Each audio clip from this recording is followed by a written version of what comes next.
శ్రావణ మాసం 3వ శుక్రవారాన్ని పురస్కరించుకొని స్థానిక రామకోటి స్తూప దేవాలయం నందు శ్రీ ఉమామహేశ్వర మాత అమ్మవారికి, శ్రీ వాసవి మాత మూల విరాట్లకు అభిషేకాలు నిర్వహించి అష్టోత్తర పూజ నిర్వహించడం జరిగింది. అదేవిధంగా విశేషంగా శ్రీ వాసవి మాత అమ్మవారికి వివిధ రకాల పుష్పాలతో మహాపుష్పాభిషేకం, మహిళా భక్తులచే సామూహిక అభిషేకం నిర్వహించారు. శ్రావణ మాసం 3వ శుక్రవారాన్ని పురస్కరించుకొని స్థానిక రామకోటి స్తూప దేవాలయం నందు శ్రీ ఉమామహేశ్వర మాత అమ్మవారికి, శ్రీ వాసవి మాత మూల విరాట్లకు అభిషేకాలు నిర్వహించి అష్టోత్తర పూజ నిర్వహించడం జరిగింది. అదేవిధంగా విశేషంగా శ్రీ వాసవి మాత అమ్మవారికి వివిధ రకాల పుష్పాలతో మహా పుష్పాభిషేకం, మహిళా భక్తులచే సామూహిక అభిషేకం నిర్వహించడం జరిగినది.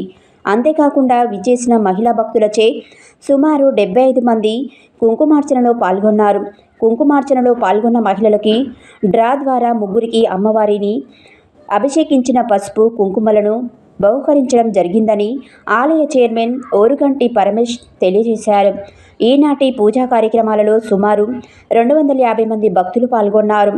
ఆలయ పూజారి గనగల హరికృష్ణ శర్మ గారు మరియు ఆలయ వ్యవస్థాపక చైర్మన్ రేపాల భద్రాద్రి రాములు మరియు సెక్రటరీ గజ్జల వెంకన్న, కోశాధికారి Kukkadapu Srinivas, programme convener madam Vishwaprasad, Sri Vasavi పారాయణం కన్వీనర్ ఓరుగంటి కరుణ, గజ్జల సునీత, కుక్కడపు అరుణ, బండారు జ్యోతి, గుడిపాటి సత్యనారాయణ, బండారు హరినాథ్, పోల భిక్షపతి, మిట్టపల్లి రాజేందర్, మిట్టపల్లి వాస్తవ్ తదితరులు పాల్గొన్నారు.